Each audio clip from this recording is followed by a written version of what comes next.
Nonostante l'arrivo di Trump, i dazi, il caos geopolitico e le guerre, le imprese venete mostrano resilienza e si confermano leader nazionali per la propensione allo scambio internazionale, col 71% contro il 56% italiano, terze per export di beni, 13% del totale.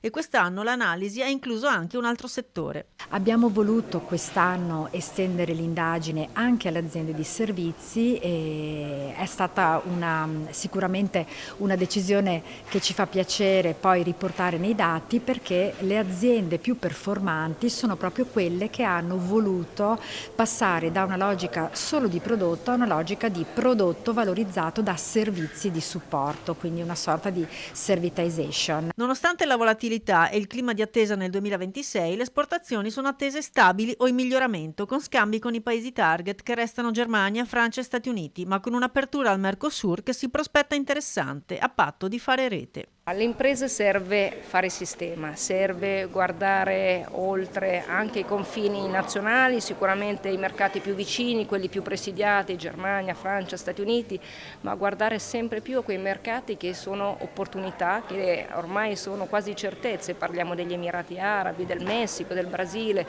l'India, fresca anche un abbozzo di accordo commerciale, e bisogna fare andando non da soli, ma andando insieme alle istituzioni, alle associazioni di categoria. Ma il dato più importante è legato alle imprese manifatturiere, quelle che hanno inserito servizi post vendita hanno performato meglio delle altre. Le imprese che offrono servizi oltre ai beni manufatti sembrano riuscire ad avere un maggior valore aggiunto, a produrre maggior valore aggiunto, e questa è un'indicazione interessante per gli imprenditori, che quindi possono aggiungere ai beni che vendono anche dei servizi, e questo aumentando il valore dei propri prodotti. Nel corso dell'evento è stato assegnato il premio Exporter of the Year 2025, riservato ad aziende partecipanti alla ricerca che si sono distinte per la performance sui mercati internazionali. Per la categoria grandi imprese ha vinto PAL, per la categoria piccole e medie imprese premio Parchettificio Garbellotto.